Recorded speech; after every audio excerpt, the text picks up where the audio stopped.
Hi everyone, welcome to JR tutorials. I am your friend Rahul Jaiswal. तो दोस्तों, कैसे हो आप सभी लोग? उम्मीद करता हूँ आप सभी लोग अच्छे होंगे और आपकी स्टडीज भी बेहतरीन तरीके से चल रही होगी। तो जैसा कि आप जानते होंगे कि यार कंटिन्यूअस आपके लिए हम मेहनत कर रहे हैं और कई सारे वीडियोस तो ऑलरेडी हमने बना के रखा हुआ है। तो यार पूरा सिलेबस आपके लिए अवेलेबल है, चाहे वो साइंस सब्जेक्ट हो, मैथ्स हो, एसएसटी हो या फिर इंग्लिश, हिंदी, मराठी, ग्रामर हो, आपके एग्जाम पॉइंट ऑफ व्यू चीजें हो, बोर्ड पॉइंट ऑफ व्यू चीजें हो, हर एक चीज आपको हमारे चैनल पे मिल जाएगा। पिछले 2-3 साल से लगातार हमने मेहनत किया और हर एक कंटेंट जो भी पॉसिबिलिटीज होती है एग्जाम में पूछने की, वो सभी चीज हमने बना के रखे। सिर्फ प्रॉब्लम सेट रह गया था, तो प्रॉब्लम सेट की कमी भी ऑलमोस्ट हमने पूरी कर दी। और देखा जाए तो मैथ्स 1 के 4 चैप्टर के प्रॉब्लम सेट हो चुके हैं। 5वां प्रॉब्लम सेट 5 ये भी चल रहा है और आप देख सकते हो 6ठा लेक्चर लेकर आ गया, यानी एक या और 2 लेक्चर लगेंगे, प्रॉब्लम सेट 5 भी कंप्लीट हो जाएगा। सिर्फ एक प्रॉब्लम सेट बचेगा, प्रॉब्लम सेट 6। मैथ्स पार्ट 2 के भी ऑलमोस्ट 4 प्रॉब्लम सेट हो गए हैं उधर पे भी, तो आगे के जो चैप्टर्स है उसके भी बहुत जल्दी हो जाएंगे और कई सारे और चीजें आपको मिलेगी। जैसे कि आप जानते हो आगे आने वाले समय में आपको रिवीजन लेक्चर्स भी मिलेंगे। उड़ान बैच 2.0 लॉन्च होगा, टाइम है उसके लिए, लेकिन अभी से बता के रख रहा हूँ, बहुत सारी चीजें आपको मिलने वाली है। जो चीज ऑलरेडी भी अवेलेबल है, पिछले साल का भी एलएमआर रिवीजन प्रेजेंट है, तो आप वहां से भी रिवाइज करते रहो, अच्छी तरीके से पढ़ाई करते रहो, कॉन्सेप्ट क्लियर करते रहो। बस इतना बोलना चाहूंगा। आपके कोई छोटे भाई बहन जो 6, 7, 8, 9 में होंगे, उनको हमारे वीडियोस आप रेकमेंड कर सकते हो। कोई 11th एंड 12th में है तो उनको आप हमारे रेकमेंड कर सकते हो वीडियोस। जेआर कॉलेज हमारा चैनल है, वहां पे नए वीडियो बन रहे हैं 11th एंड 12th के, वहां पे भी जाके रेकमेंड कर सकते हो। आप खुद जाके विजिट करके चैनल को सब्सक्राइब कर सकते हो, वहां पे भी हमें सपोर्ट दिखा सकते हो। बाकी आपको करियर गाइडेंस में कुछ कंफ्यूजन है, आपको क्या बनना चाहिए, उसके लिए हमारा जेआर टॉक्स चैनल है, वहां पे भी आप जा सकते हो। ठीक है, तो हर एक चीज अवेलेबल है। बस मैं इतना ही बोलना चाहूंगा, मैं कोई यहाँ पे प्रमोशन नहीं कर रहा हूँ अपने ही चैनल का। बस मैं कहने का मतलब ये है कि देखो, आप लोग, बहुत सारे ऐसे लोग होते हैं जिनको शायद पता नहीं होता और वो ऐसे ही यूट्यूब पे रैंडमली ढूंढते रहते हैं, कोई अच्छा चीज मिल जाए, करियर के लिए अच्छा मिल जाए, इसके लिए अच्छा मिल जाए। तो यार हमारे पास सब चीज का सोल्यूशन है, बस मैं यही बताने की कोशिश कर रहा हूँ। आपको कहीं और भटकने की जरूरत नहीं पड़ेगी, आपको हर एक चीज एक ही जगह पे मिल जाएगा। बस हमारे चैनल याद रखना, ठीक है। चलिए आज की वीडियो की शुरुआत करेंगे। अगेन हम लेकर आए हैं 2 और question number 12 and 13, one of the most beautiful question of this problem set. Probability जो चैप्टर है, जैसे मैंने बोला कि चैप्टर देखा जाए तो बहुत ज्यादा इजी लगता है, लेकिन जो क्वेश्चंस होते हैं वो ऐसे ट्विस्ट एंड टर्न करके पूछते हैं जिसमें हमारा लॉजिक लगता है। तो जो भी इंसान, जो भी स्टूडेंट आप में से अगर वो लॉजिक लगाना सीख गया, उस तरीके से क्वेश्चंस को कैसे समझा जाए, फिर कैसे उसको लॉजिक लगा के सैंपल स्पेस बनाया जाए, फिर कैसे उसका प्रोबेबिलिटी निकाला जाए, ये समझ में आ गया ना आपको, तो बहुत ईजी लगेगा। तो ऑलरेडी चैप्टर पढ़ा रखा है तो उसके लेक्चर वीडियोस तो देखना ही है, लेकिन ये प्रॉब्लम सेट भी देखना है ताकि हार्ड क्वेश्चन जो आते हैं वो भी आपका क्लियर हो जाए। ठीक है, चलिए शुरुआत करते हैं क्वेश्चन नंबर 12 एंड 13 की। लेकिन अगर आप इंस्टाग्राम यूज करते हो तो जरूर से आना और हमारे इंस्टाग्राम के प्रोफाइल्स को फॉलो कर सकते हो। ये मेरा पर्सनल आईडी है और ये जो है सेकंड वाला, ये जो हमारा ऑफिशियल इंस्टाग्राम का पेज है जेआर ट्यूटोरियल का, उस पर भी आप जाके फॉलो कर सकते हो। और साथ ही में हमारा एक पेड बैच चल रहा है जो कि समथिंग कॉस्ट है उसका, हमारे जेआर ट्यूटोरियल के एप्लीकेशन पे, जिसका नाम हमने रखा है विश्वास बैच। बेहतरीन तरीके से सब चीज पढ़ाई चल रही है, all the subjects, regular lecture videos आ रहे हैं हर दिन, तो जाके देख सकते हो। अगर आपको लगेगा अच्छा है, अफोर्डेबल है, तो जरूर से जाके ज्वाइन कर लेना। ठीक है, चलिए आ जाते हैं टॉपिक पे। आज का क्वेश्चन नंबर 12, देखो फटाफट से जाएंगे क्वेश्चन नंबर 12 पे। क्या क्वेश्चन बोल रहा है, इसको समझो। क्वेश्चन को क्या बोल रहा है? अ bag contains 3 red, 3 white and 3 green balls. एक बैग होगा, ठीक है, उस बैग के अंदर 3 बॉल रेड कलर का है, 3 बॉल व्हाइट कलर का है और 3 बॉल ग्रीन कलर का है। बहुत सिंपल क्वेश्चन है, ऐसे क्वेश्चन हमने फर्स्ट सेकंड क्वेश्चन भी देखे थे। ठीक है, 1 ball is taken out of the bag at random, मतलब हमने रैंडमली हाथ डाला और एक बॉल उसमें से निकाला। तो क्या चांसेस है, प्रोबेबिलिटी क्या है that the ball drawn is a red, मतलब अगर हम हाथ डाल के बॉल निकालेंगे तो क्या चांस है कि वो रेड बॉल आएगा। कितना प्रोबेबिलिटी है वो कैलकुलेट करना है। फिर कितना प्रोबेबिलिटी की नॉट रेड, मतलब रेड नहीं आएगा, तो उसके क्या चांसेस है ये निकालना है। और तीसरा निकालना है आइदर रेड और व्हाइट, मतलब रेड या फिर व्हाइट आने के क्या चांसेस है। ठीक है, चलो निकालेंगे। तो सबसे पहले हमें मानना पड़ेगा कि भाई 3 रेड, 3 व्हाइट, 3 ग्रीन बॉल है, तो हम लोग मान लेंगे कि let the 3 red ball. Red ball के लिए हम लोग मानेंगे जैसा लास्ट टाइम भी हमने माना था, आपको याद होगा, लाल बॉल आया था तो R1 R2 R3 ऐसा करके माना था, ब्लू आया था तो B1 करके माना था। तो वैसे ही रेड बॉल के लिए हम लोग मानेंगे 3 बॉल है तो एक हो जाएगा R1, दूसरा हो जाएगा R2 और तीसरा हो जाएगा R3। तो 3 red ball R1 R2 R3 हो गए। फिर 3 व्हाइट बॉल है तो 3 व्हाइट बॉल लिख दो यहाँ पे। तो 3 व्हाइट बॉल जो होंगे तो उसको W मान लिया, व्हाइट फॉर W, ठीक है, W फॉर व्हाइट। तो W1 होगा एक, W2 होगा और एक W3 होगा। 3 व्हाइट बॉल है, ठीक है। वैसे 3 ग्रीन बॉल भी है तो 3 ग्रीन बॉल मान लो, 3 ग्रीन बॉल, ठीक है। उसका भी क्या मान लूंगा, एक का G1 मान लूंगा, G2 मान लूंगा और G3 मान लूंगा। टोटल हो गए हमारे पास सबके अलग अलग कलर के 3-3 बॉल, ठीक है। अब सबसे पहले प्रोबेबिलिटी में होता है कि अगर जो लेट है वो तो हमने कर दिया, लेकिन उसके बाद हमें लिखना होता है उस चीज का सैंपल स्पेस। तो हम लोग क्या लिखेंगे बच्चे, सैंपल स्पेस। तो सैंपल स्पेस लिखेंगे हम लोग, सैंपल स्पेस जिसको हम लोग S से डिनोट करते हैं और करली ब्रैकेट में लिखते हैं। तो टोटल तीन ये तीन ये तीन ये, टोटल 9 बॉल लिखना है। मतलब एक हो जाएगा आपका R1, दूसरा हो जाएगा R2, तीसरा हो जाएगा R3, बराबर। उसके बाद W1, W2, W3, करेक्ट है, ये हो गया। और उसके बाद आपका ग्रीन बॉल G1, G2 और G3 हो गए। ये आपका हो जाएगा सैंपल स्पेस, ठीक है। थोड़ा सा और इसको साइड में लिखता हूं ताकि आप लोग को स्पेस यूटिलाइज हो जाए। ये आपका हमने क्या लिख दिया, सैंपल स्पेस जो है वो लिख दिया। अब सैंपल स्पेस लिख दिया तो नंबर ऑफ सैंपल स्पेस भी लिखना इंपॉर्टेंट है। तो नंबर ऑफ सैंपल स्पेस कितने हैं टोटल, काउंट करो कितने हैं, 1 2 3 4 5 6 7 8 9। तो नंबर ऑफ सैंपल स्पेस कितने हो जाएंगे, 9। ये हो गया हमारा सैंपल स्पेस रेडी। अब हमें क्या करना है, ये जो 3 क्वेश्चन पूछे हैं इसको एक एक करके समझना है और सॉल्व करना है। बहुत ईजी है। देखो सबसे पहले क्या बोल रहा है, find the probability the ball drawn is a red ball. तो हम लोग लिखेंगे लेट, हम लोग मानेंगे इसको, क्या मानेंगे कि पहला वाला कि लेट कोई नाम देना पड़ेगा। तो let A be the event, A मान लेते हैं। तो let A be the event, let A be the event of getting the ball is a red ball. मतलब लाल बॉल आने का क्या प्रोबेबिलिटी है उसको हमने ए माना। तो ए का सैंपल स्पेस लिखना पड़ेगा, ए माना है हम लोग ने, ए को लेट किया हुआ है। तो लाल बॉल आने का कितने चांस है, अगर आप पूरे सैंपल स्पेस में देखोगे तो लाल आने का कितना चांस है। अगर मैंने हाथ डाल के एक बॉल निकाला तो बॉल जो लाल आएगा वो कितने चांसेस आएंगे, एक R1 आएगा, या तो R2 आएगा, या तो R3 आएगा। मतलब देयर आर 3 चांसेस, R1 आ सकता है रेड बॉल में, R2 आ सकता है, या तो R3 आ सकता है। और कोई चांस कोई रेड कलर का नहीं है तो और कहीं नहीं आएगा। तो नंबर ऑफ ए मेरा कितना हो गया, यहाँ पे नंबर ऑफ ए कितना हो गया, 3।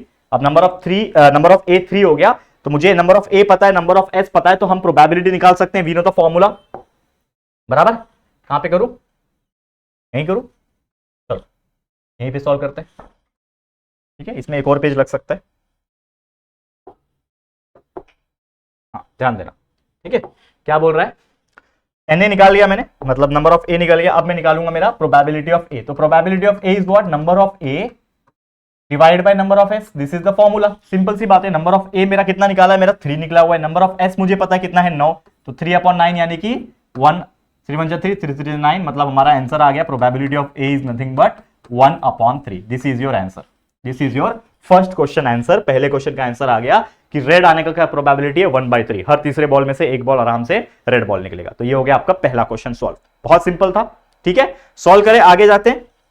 एक नया पेज लेना पड़ेगा मेरे को क्योंकि इसमें स्पेस कम पड़ेगा, तो एक नया पेज ले रहा हूं। अब सेकंड क्वेश्चन वहां पे सॉल्व करूंगा, ठीक है। नया पेज में सॉल्व कर रहा हूं। सेकंड क्या है, सेकंड क्वेश्चन क्या पूछा था इसमें, देखो सेकंड क्वेश्चन क्या पूछा था, नॉट रेड। ये क्या है, नॉट रेड, मतलब find the probability that the ball drawn is not red, लाल बॉल नहीं होना चाहिए। तो हम उसके लिए क्या मानेंगे, let B be the event. हमने उस इवेंट को क्या माना, बी। तो B be the event of not getting a red ball, मतलब लाल बॉल नहीं आएगा, उसका प्रोबेबिलिटी हमने बी मान लिया, ठीक है ना। यहां पे एक पार्टीशन का लाइन खींच देता हूं ताकि वो स्पेस हमें मिल सके, ठीक है। अब बी करके मैंने एक इवेंट माना है, तो बी का मेरे को क्या लिखना पड़ेगा, पहले सैंपल स्पेस लिखना पड़ेगा। तो बी का सैंपल स्पेस क्या आएगा, क्या बोल रहा है, नॉट रेड, मतलब रेड नहीं आना चाहिए। तो रेड नहीं आना चाहिए मतलब R1 R2 R3 नहीं आना चाहिए, लेकिन बाकी तो आ सकता है। तो W1 W2 W3 G1 G2 G3 ये तीनों जो है, 6 जो है वो आ सकता है। तो W1 आ सकता है, W2 आ सकता है, W3 आ सकता है। खाली क्या बोला, रेड बॉल नहीं आना चाहिए, लेकिन बाकी तो आ सकता है ना। ग्रीन आ सकता है, G1 G2 G3 ये आ सकता है। तो इसका सैंपल स्पेस हमने बना लिया। तो नंबर ऑफ बी कितना हो जाएगा दोस्तों, नंबर ऑफ बी हो जाएगा 1 2 3 4 5 6, तो टोटल हो गया 6। अब नंबर ऑफ बी जब हमें पता चल जाता है तो हम क्या निकाल सकते हैं, इसका प्रोबेबिलिटी निकाल सकते हैं। तो probability of B is nothing but, the formula is what, probability of B is nothing but number of B divided by number of S, correct. अब नंबर ऑफ बी क्या है, मेरा 6 है। 6 नंबर ऑफ एस कितना है, देखो हमने निकाल के रखा था ऑलरेडी, नंबर ऑफ एस जो है वो 9 है। तो नंबर ऑफ एस इज 9, 3 2 जा 6 3 3 जा 9, यानी कि हमारा जो प्रोबेबिलिटी आ गया वो आ गया 2/3। तो what is the probability of not getting a red ball, red ball नहीं आने का क्या प्रोबेबिलिटी है, 2/3। सिंपल, आ गया क्वेश्चन, आ गया ना। अब थर्ड क्वेश्चन इसी में पूछा हुआ है, थर्ड वन सॉल्व करेंगे हम लोग। थर्ड वन क्या पूछा है, देखो इसी में थर्ड क्वेश्चन पूछा था कि फाइंड द प्रोबेबिलिटी, ये हो गया ये हो गया। अब आइदर रेड और व्हाइट, मतलब या तो रेड या तो व्हाइट आना चाहिए। तो हम लोग क्या लिखेंगे, लेट, एक इवेंट का नाम लिखेंगे let C be the event. C मान लेते, ए मान लिया, बी मान लिया, अब सी मान लेते हैं। तो let C be the event of getting either white और ग्रीन बॉल, बराबर यही है ना क्वेश्चन में, देख लो। व्हाइट, सॉरी रेड और व्हाइट है, माफ करना, रेड और व्हाइट, आइदर रेड और व्हाइट। ठीक है, आइदर रेड होना चाहिए या तो व्हाइट होना चाहिए। बहुत सिंपल क्वेश्चन है ये भी, थोड़ा देखो कैसे करना है, इसको ध्यान लगाओ। ठीक है, या तो आपका रेड आना चाहिए या तो व्हाइट आना चाहिए। चलो कैसे करेंगे इसको भी सॉल्व। हम लोग ने क्या माना है, सी माना है। ठीक है, तो सी का हम लोग सैंपल स्पेस लिखेंगे, तो या तो रेड आना चाहिए या तो व्हाइट आना चाहिए। हमारा मेन सैंपल स्पेस ये रहा, तो या तो रेड आना चाहिए मतलब ये तीनों आ सकता है, या तो व्हाइट आना चाहिए ये आ सकता है। मतलब ग्रीन वाला आने का चांस है क्या, नहीं, क्योंकि बोला ही नहीं है ना, या तो रेड या तो व्हाइट लेना है। मतलब ये पूरा रेड और ये पूरा व्हाइट ले सकते हैं हम लोग। ठीक है, तो मतलब या तो रेड, रेड के लिए R1 R2 और R3 आ सकता है, या तो व्हाइट यानी कि W1 W2 या तो W3 यही आ सकता है। तो इसका मतलब नंबर ऑफ सी मेरा कितना हो जाएगा, 1 2 3 4 5 6, 6 एलिमेंट है, नंबर ऑफ सी मेरा आ गया 6। अब इसका मुझे प्रोबेबिलिटी निकालना है वंस अगेन, तो कैसे निकालूंगा प्रोबेबिलिटी, प्रोबेबिलिटी ऑफ सी निकालना है, मतलब number of C divided by number of S.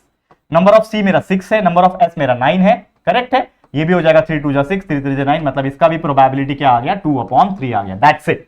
कितना इजी क्वेश्चन था, ये खुद ही आप लोग देख सकते हो। और इस तरीके से हम लोग ने ये क्वेश्चन को सॉल्व कर दिया। एक और बार अगर हम ध्यान देंगे, जाते क्वेश्चन में क्या पूछा था हमें कि एक बैग है जिसमें 3 3 3 करके बॉल से एक एक करके उठाना है, तो क्या रेड आने का चांस है, रेड आने का चांसेस है, कहां गया 1/3। फिर हमने पूछा था नॉट रेड आने का चांस कितना है, तो हमने निकाला भाई नॉट रेड आने का चांस है 2/3, और रेड और व्हाइट आने का चांसेस जो हमें पूछा था वो हमने निकाल दिया, जो कि है दोस्तों 2/3। तो कितना इजी क्वेश्चन था। लोग डरते हैं ऐसे क्वेश्चन से, 3 क्वेश्चन एक ही के अंदर 3 क्वेश्चन पूछ दिया, लोग फटाफट जाते हैं ऑप्शन में इसको छोड़ के आ जाते हैं। लेकिन अगर आपने ये चीज समझ लिया है, अगर आपने इसका मेथोडोलॉजी समझ लिया है, तो आपको लग रहा होगा यहां पे देख के कि one of the easiest example, और इतना सिंपल है कि यार मतलब मुझे लगता है आंख बंद करके भी सॉल्व किया जा सकता है, लेकिन आंख मत बंद करके सॉल्व करना, नहीं तो गलत हो जाएगा। ठीक है, तो देख के सॉल्व करो, बहुत इजी है, आराम से सॉल्व कर सकते हैं। ठीक है, चलो एक और क्वेश्चन आज करते हैं हम लोग, जो कि हमारे लिए आज का वीडियो का आखिरी क्वेश्चन है। जैसे मतलब हम लोग 2 3 क्वेश्चन ही करा रहे हैं एवरीडे। तो यहां पे क्वेश्चन नंबर 13 ने क्या बोल रहा है, each card bears 1 letter from the word mathematics.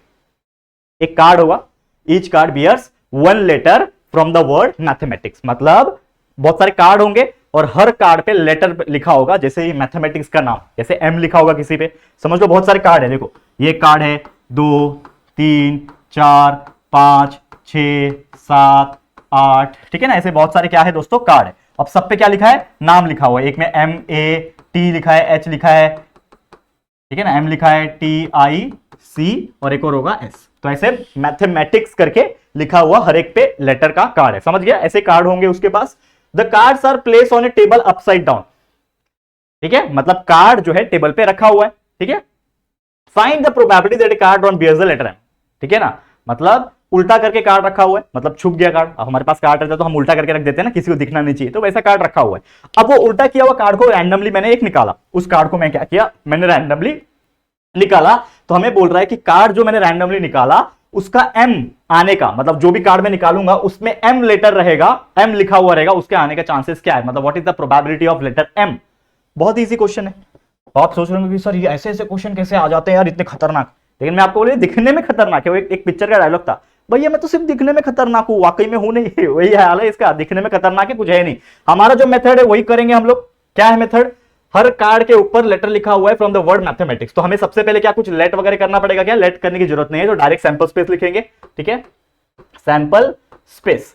अब सैंपल स्पेस क्या आएगा, एस, बताओ मुझे सैंपल स्पेस क्या आएगा। हर कार्ड पे क्या लिखा हुआ है, MATHEMATICS, मैथमेटिक्स लिखा हुआ है, तो यही हमारा सैंपल स्पेस है। यानी M लिखा हुआ है, फिर A लिखा हुआ है, T लिखा हुआ है, H लिखा हुआ है, E लिखा हुआ है, फिर वापस MATICS, पूरा मैथमेटिक्स का स्पेलिंग जो है वो लिखा हुआ है। ये आपका आ गया सैंपल स्पेस। काउंट कर लो कितने लेटर है, 1 2 3 4 5 6 7 8 9 10 11।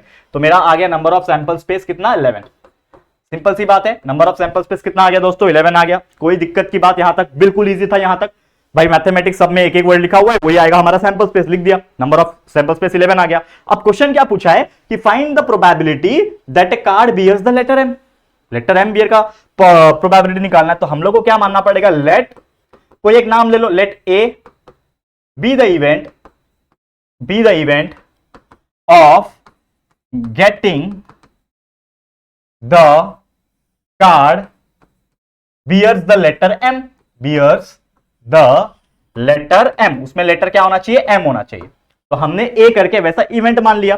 तो A मेरा जो इवेंट है उसका सैंपल स्पेस कैसे बनेगा, लेटर क्या आना चाहिए, M आना चाहिए। तो इसके अंदर आप देखोगे M किधर है, एक ये M है और एक ये M है, मतलब 2 M है। तो हम लोग क्या लिखेंगे, या तो ये M आएगा या तो दूसरा वाला M आएगा, ये दोनों में से ये M आएंगे।